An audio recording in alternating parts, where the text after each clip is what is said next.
If you're looking for a way to grow your own food, then check out my channel. I have a lot of videos on how I grow my garden in the UK climate.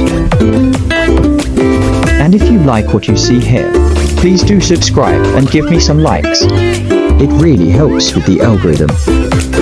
Thank you very much and happy gardening. Bye bye.